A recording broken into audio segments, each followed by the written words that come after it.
नमस्कार दोस्तों, संकल्प टेक्निकल क्लासेज में आपका फिर से स्वागत है।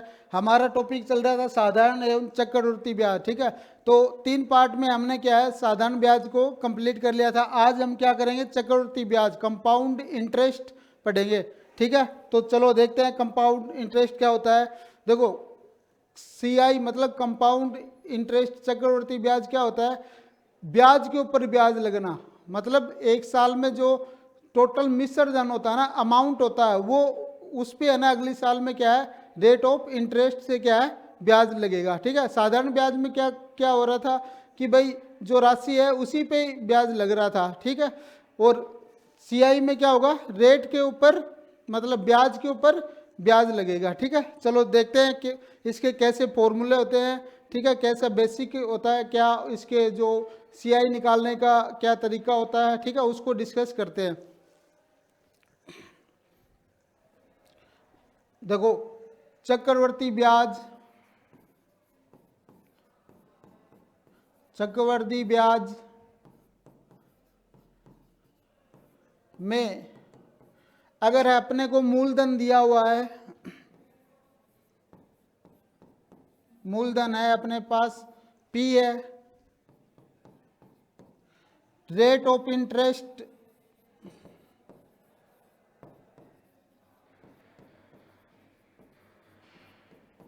कितनी दे रखी है, R% दे रखी है, और टाइम कितना दे रखा है, साल या वर्ष कितना टाइम दे रखा है, वो T दे रखा है। तो और अमाउंट है मिश्र धन को क्या है A से डिनोट करते हैं। तो मिश्र धन निकालने का फॉर्मूला क्या हो जाएगा, अमाउंट इक्वल टू P क्या है यहाँ पे, मूलधन है, प्रिंसिपल है, 1 प्लस रेट अपॉन 100 और इसकी पावर T। ये क्या हो जाएगा, अमाउंट निकालने का फॉर्मूला हो जाएगा। अब अपने पास देखो ब्याज बराबर क्या होता है, CI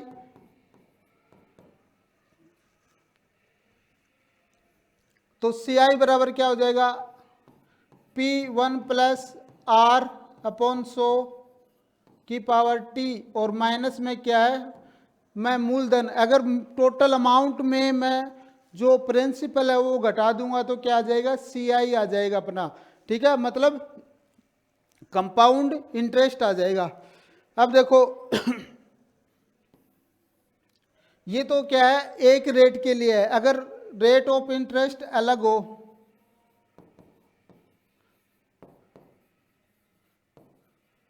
मतलब ब्याज की दर अलग हो, पहले वर्ष के लिए, पहले फर्स्ट ईयर के लिए क्या है R1 है। ठीक, पहले पहले साल के लिए R1 है, सेकंड साल के लिए क्या है, सेकंड ईयर के लिए R2 है मान लो, और थर्ड ईयर के लिए क्या है, थर्ड ईयर के लिए R3 परसेंटेज की क्या है रेट, मतलब ब्याज की दर है। तब फॉर्मूला क्या हो जाएगा CI का, P इंटू 1 प्लस R1 बटे 100। ठीक है, पहले साल के लिए ये हो जाएगी, फिर 1 प्लस R2 बटे 100 और 1 प्लस R3 बटे 100, माइनस में क्या है जो प्रिंसिपल है वो आ जाएगा। ठीक है, ये तो क्या है अलग अलग ईयर के लिए अलग अलग रेट ऑफ इंटरेस्ट है अपनी, तब है। ठीक है, अब रेट अगर हाफ ईयरली है, ठीक है, मतलब अगर ब्याज की दर अर्धवार्षिक मतलब हाफ ईयरली हो,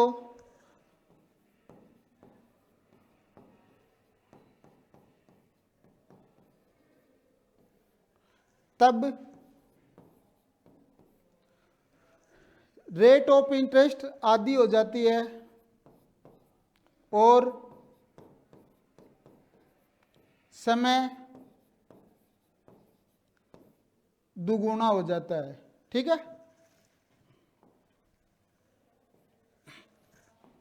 समय दुगुना हो जाता है, कंडीशन है भाई ये। ठीक है, मतलब ऐसे बोले कि अपने को अर्धवार्षिक दर दे रखी है, तब क्या है, रेट को क्या है अपन आधा कर देंगे और समय को क्या है दुगुना कर देंगे। ठीक है, ये तो अपने फॉर्मूले हो गए बेसिक। अब देखो, इन फॉर्मूलों की से करने की बजाय अलग फॉर्मूला अपनाए, मतलब डायरेक्ट मेथड अपनाए, तो वो कैसे होगा। जैसे रेट दे रखी है अपने को 10%, तो इसकी फ्रैक्शन वैल्यू क्या हो जाएगी 1/10। 10% की फ्रैक्शन वैल्यू क्या होती है 1/10। अब ये क्या है 10 तो क्या है प्रिंसिपल है, अपना मूलधन है,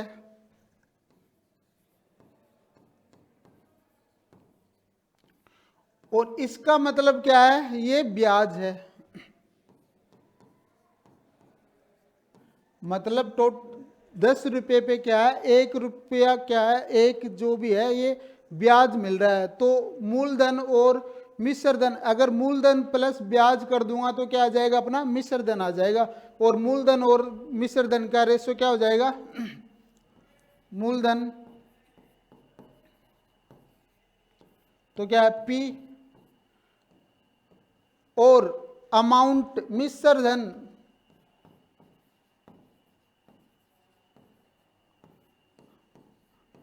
इसका रेशो क्या हो जाएगा, मतलब मूलधन तो हो गया अपने पास 10 और 11। ठीक है, मतलब 10 तो क्या हो गया मूलधन हो जाएगा और 11 क्या है मिश्र धन हो जाएगा। इसी प्रकार अगर रेट ऑफ इंटरेस्ट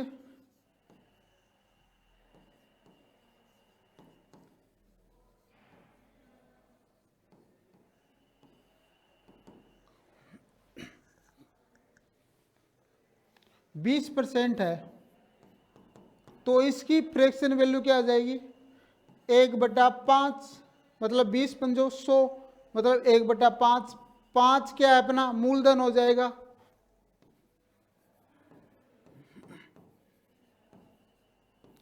और 1 क्या हो जाएगा ब्याज हो जाएगा।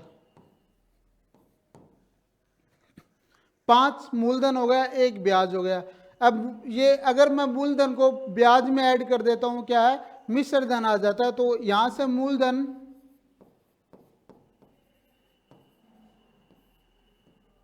और मिश्र धन का रेशियो क्या हो जाएगा भाई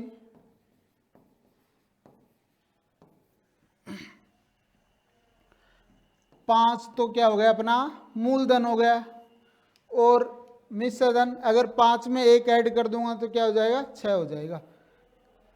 ठीक है, मतलब अगर रेट दे रखी है उससे अपने को क्या है मूलधन और मिश्र धन का रेशियो फाइंड आउट करना है, तो ऐसे निकाल सकते हैं। ठीक है, अब देखो 2 साल के लिए अगर ब्याज निकालना हो 2 साल के लिए ठीक है, अगर रेट जो ब्याज की दर A% और B% दे रखी हो, तो 2 साल के लिए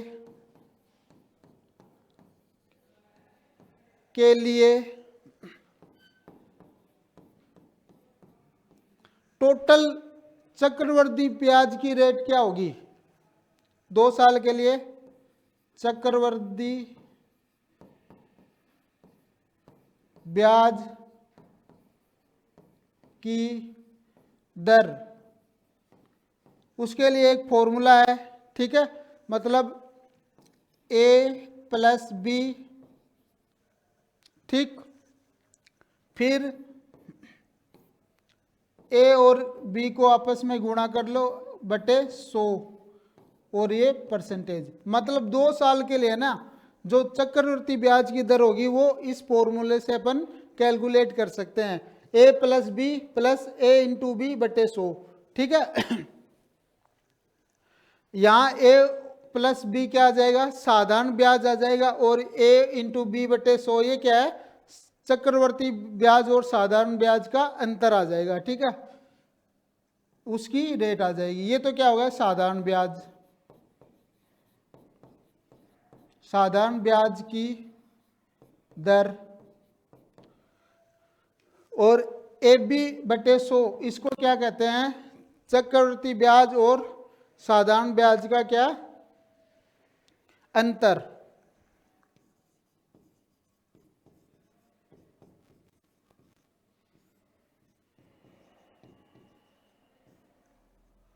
और साधारण ब्याज का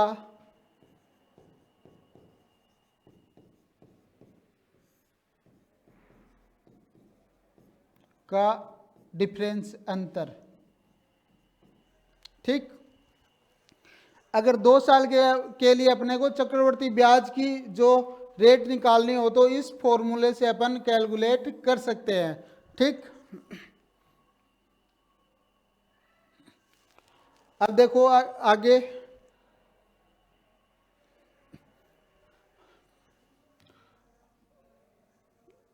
देखो 2 साल के लिए माना मूलधन कितना है अपना, P है। ठीक। और R क्या है, उसके ऊपर रेट ऑफ इंटरेस्ट है। तो 2 साल के लिए क्या है, पहले साल ऐसे ऐसे ब्याज निकलेगा, पहले साल 1/R करेंगे इसको तो A आएगा, ये क्या है, पहले साल का ब्याज, और ये दूसरे साल का ब्याज। अब दूसरे साल इसके ऊपर भी तो क्या लगेगा अपना, रेट ऑफ इंटरेस्ट लगेगी, मतलब ये क्या हो जाएगा B।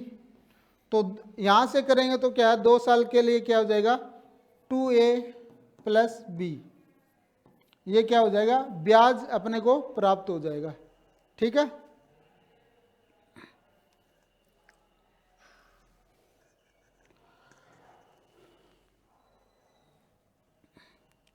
अगर 3 साल के लिए देखें तो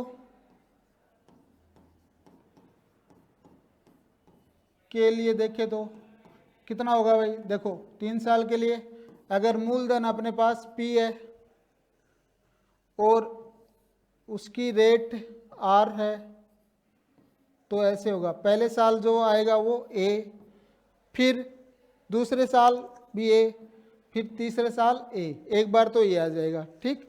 अब सेकंड पे ये यहाँ पे लगेगा तो ये क्या आ जाएगा B। ठीक। अब तीसरे साल क्या, इस पे भी लगेगा, ये B आएगा, और इसके ऊपर भी लगेगा, ये B आएगा, और B के ऊपर और लगेगा तो क्या आ जाएगा, ये C आ जाएगा।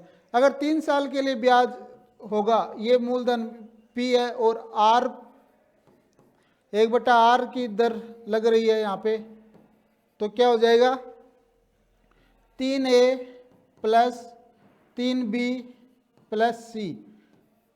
ठीक है, ये टोटल चक्रवर्ती ब्याज आ जाएगा, मतलब 3 साल के लिए 3A प्लस 3B प्लस 3, इससे क्या अपन कैलकुलेट कर सकते हैं।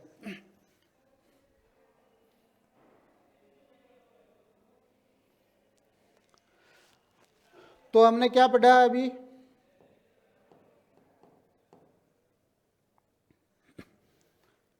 कि रेट ऑफ इंटरेस्ट R है और मूलधन P है, तो A जो वर्ष T है मिश्र धन A है, तो उसका अमाउंट का फॉर्मूला क्या होता है, P इंटू 1 प्लस R बटे 100 की पावर T। अगर CI का फॉर्मूला निकाले तो क्या हो जाएगा, P 1 प्लस R बटे 100 की पावर T माइनस P कर देंगे तो ये क्या हो जाएगा फॉर्मूला। अगर अलग अलग साल के लिए R1 फर्स्ट ईयर के लिए, R2 सेकेंड ईयर के लिए और R3 थर्ड ईयर के लिए रेट ऑफ इंटरेस्ट दे रखी है, तो उसका फॉर्मूला CI का क्या हो जाएगा, P कर देंगे और 1 प्लस R1 बटे 100 इंटू 1 प्लस R2 बटे 100 और 1 प्लस R3 बटे 100 माइनस P। अगर ब्याज की दर अर्धवार्षिक है तब क्या करेंगे, जो रेट होगी वो तो क्या हो जाएगी, आधी हो जाएगी और समय क्या है वो दुगुना हो जाएगा।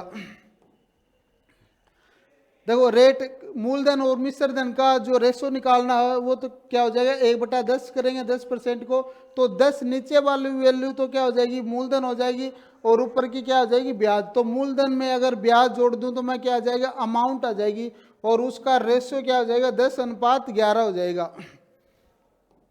इसी प्रकार 20% के लिए इसी प्रकार अलग अलग के लिए निकाल सकते हैं। अब देखो 2 साल के लिए क्या है, अगर ब्याज की दर A% और B% हो तो 2 साल के लिए चक्रवर्ती ब्याज की दर, टोटल ब्याज की दर क्या हो जाएगी, A plus B plus A into B बटे 100। ये तो क्या है, यहाँ तक साधारण ब्याज आ गया है यहाँ पे, और ये चक्रवर्ती ब्याज और टोटल ब्याज में क्या है, साधारण ब्याज में अंतर आ जाएगा।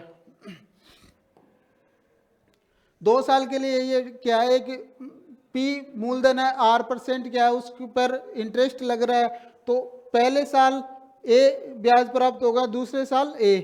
अब वापस दूसरे साल के लिए 1/R की दर से निकलेगा तो क्या है, B प्राप्त होगा, तो 2 साल का ब्याज क्या हो जाएगा, 2A प्लस B हो जाएगा। और 3 साल के लिए क्या है, चक्रवर्ती ब्याज कंपाउंड इंटरेस्ट क्या हो जाएगा, 3A plus 3B plus C हो जाएगा। देखो क्वेश्चन करते हैं अपन अब।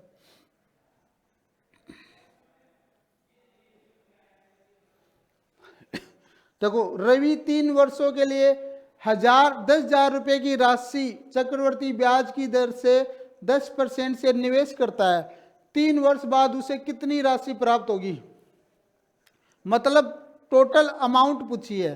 देखो 10% की वैल्यू क्या हो जाएगी, 1/10, ठीक है, मतलब 10 तो क्या है, मूलधन है अपना, एक क्या है, ब्याज है। तो यहां से अपन रेशियो फाइंड आउट कर सकते हैं मूलधन और मिश्र धन का। देखो मूलधन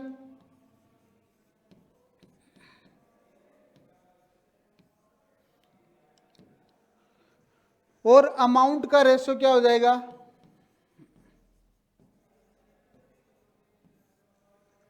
10 और 11। ये कब है, 1 साल के लिए, लेकिन क्या है, 3 साल के लिए बोल रहा है, तो ये तो फर्स्ट ईयर के लिए हो गया, सेकंड ईयर के लिए भी क्या 10 होगा और 11 हो जाएगा। अब तीसरी साल के लिए भी क्या है, 10 11, तो क्या जाएगा, ये तो आ गया 1000 और ये 1331 आ गया। अब क्या पूछा है कि 3 वर्ष बाद उसे कितना राशि प्राप्त होगी, मतलब टोटल अमाउंट पूछी है, राशि कितनी है अपने पास, 10,000 है, तो यहां पे क्या कितनी वैल्यू है, यहां पे प्रिंसिपल कितना है अपना 1000 है, तो ये क्या है 10,000, मतलब कितना गुना है इससे, 10 गुना है, तो ये भी इसका क्या हो जाएगा, 10 गुना हो जाएगा। तो ये राशि टोटल कितनी आ गई अपने को पास, 13,310। ये क्या है अपना मिश्र धन है, अमाउंट है यहाँ पे, ठीक है, तो यही अपने को पूछा है।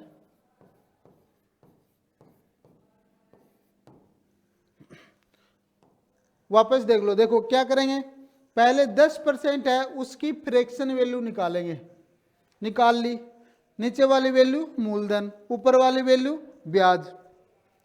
अब मूलधन और मिश्र धन का क्या है, रेशियो क्या हो जाएगा, पहले वर्ष तो क्या है 10 और फिर 11 हो जाता है। अभी कितने साल के लिए निवेश कर रहा है, 3 वर्षों के लिए, सेकंड वर्ष 10 और 11, और तीसरे वर्ष भी क्या है 10 और 11 हो जाता है, मतलब ये इनका गुणा क्या हो जाएगा, 1000 आ जाएगा, और इसको आपस में गुणा करेंगे तो क्या हो जाएगा 1331 आ गया। ये 1000 और रेशो 1331 हो गए, लेकिन एक्चुअल में कितनी राशि है वो, एक्चुअल में क्या है 10,000 है। तो 1000 का कितना गुणा है, 10 की वैल्यू 10,000 है तो कितना गुणा है, 10 गुणा है। तो टोटल अमाउंट क्या पूछिए, ये भी इसका 10 गुणा होगा। तो 1331 गुणा 10 मतलब 13,310, ये क्या आ गई अपनी टोटल अमाउंट आ जाएगी। ठीक है,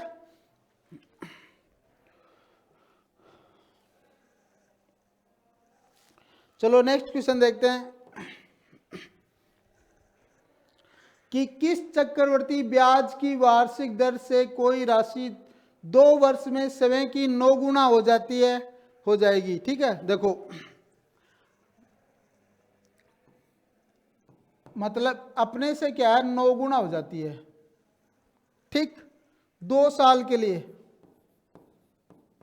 2 वर्ष में हो रही है भाई।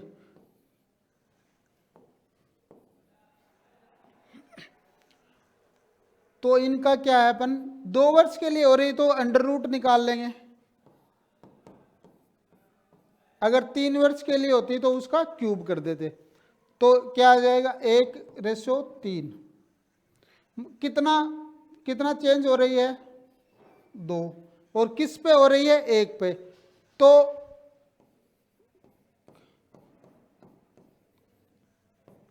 कितना आ जाएगा 200%।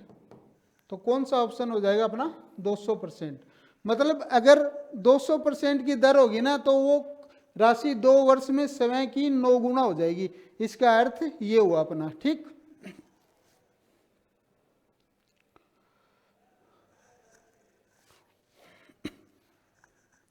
चलो अगला क्वेश्चन देखते हैं कि कोई राशि एक निश्चित चक्रवर्ती ब्याज की दर से 4 वर्ष में क्या है दुगुनी हो जाती है, कितने वर्षों में वह राशि समय के 8 गुना हो जाएगी। देखो 4 वर्ष में दुगुनी हो जाती है, मतलब 2 की पावर 1। यहाँ पे क्या है 2 की पावर n, तो अपन को किसकी वैल्यू चाहिए, n की वैल्यू चाहिए। यहाँ पे n बराबर क्या है, n बराबर है यहाँ पर 1, मतलब 2 की पावर है, कितनी गुणे हो रही, 2 गुना हो रही, तो 2 की पावर क्या आ जाए 1, n बराबर 1 हो गया। ठीक है, कितने वर्ष में, कितने वर्ष में वह राशि समय की 8 गुना हो जाएगी। अब 8 गुना को क्या लिख सकते हैं, 2 की क्यूब लिख सकते हैं। तो यहां n की वैल्यू कितनी है, 3 है। ठीक है, तो कैसे करेंगे, 4 वर्ष में n हो रही है तो 1 लिख देंगे।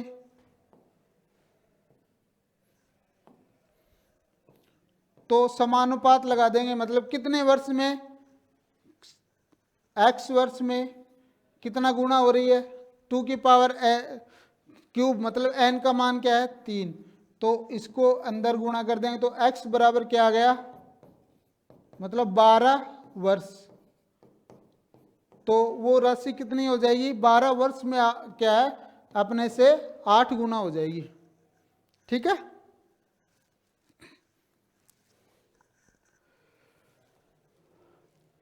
वापस देख लो क्वेश्चन को, मतलब 2 की पावर n, मतलब एक गुना हो रही है, 2 गुना हो रही है, मतलब n की वैल्यू 1 है।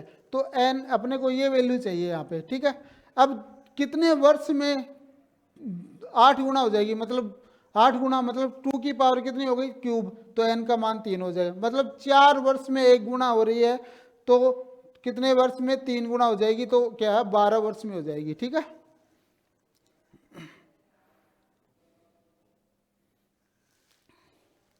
चलो नेक्स्ट क्वेश्चन देखते हैं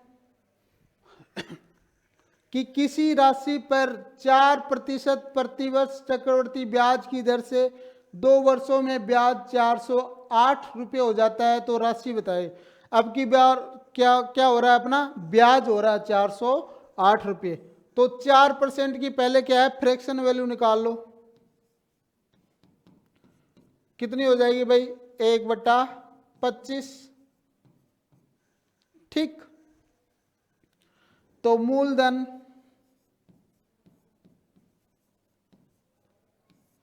और मिश्र धन अमाउंट का रेशियो क्या आ जाएगा अपने पास,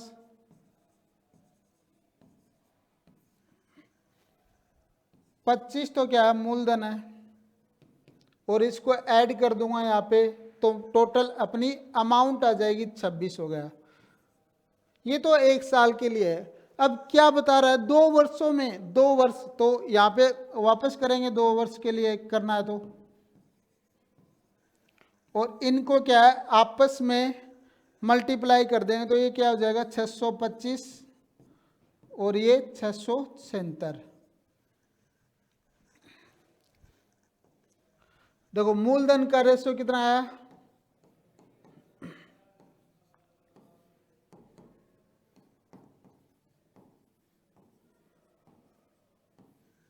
ये तो आया अपना 625, ठीक है, और ये 676।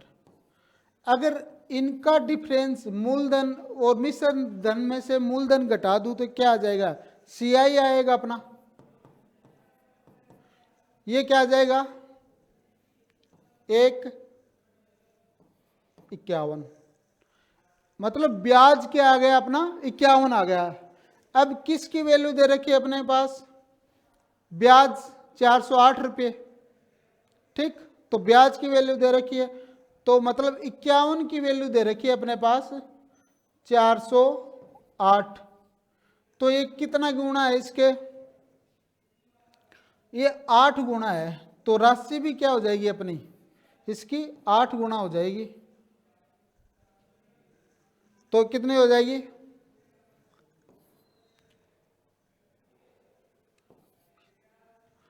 5,000 रुपये क्या आ जाएगी, ये वो राशि आ जाएगी, ठीक है। तो क्या किया हमने, क्वेश्चन को पढ़ा कि 4% की फ्रैक्शन वैल्यू 1/25, मूलधन और मिश्र धन क्या है 25 और 26, ये 1 साल के लिए। अब 2 साल के लिए क्या हो जाएगा 25 और 26, इनको आपस में गुणा कर लेंगे, तो क्या हो गया 625 रेशियो 676। अब हमें जो वैल्यू दे रखी है वो किसकी दे रखी है, चक्रवर्ती ब्याज की, मतलब कितना दे रखा 408, लेकिन इनका डिफरेंस क्या है, यहां से चक्रवर्ती ब्याज का क्या कितना मिल रहा है 51, मतलब 51 की वैल्यू क्या है 408 है, तो कितना गुना है ये 8 गुना है, तो वो राशि जो मूलधन है वो भी क्या हो जाएगा अपना 8 गुना हो जाएगा। ये क्या आ जाएगा 5,000 रुपये क्या है वो राशि आ जाएगी अपनी। तो कौन सा ऑप्शन हो जाएगा,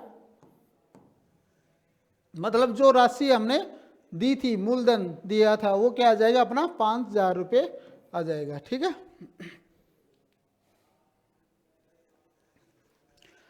तो आज के लिए बस इतना ही, मिलते हैं नेक्स्ट क्लास में। आशा करता हूं कि आपको ये क्लास पसंद आई होगी, तो लाइक और शेयर कर देना, ठीक है। Thank you so much.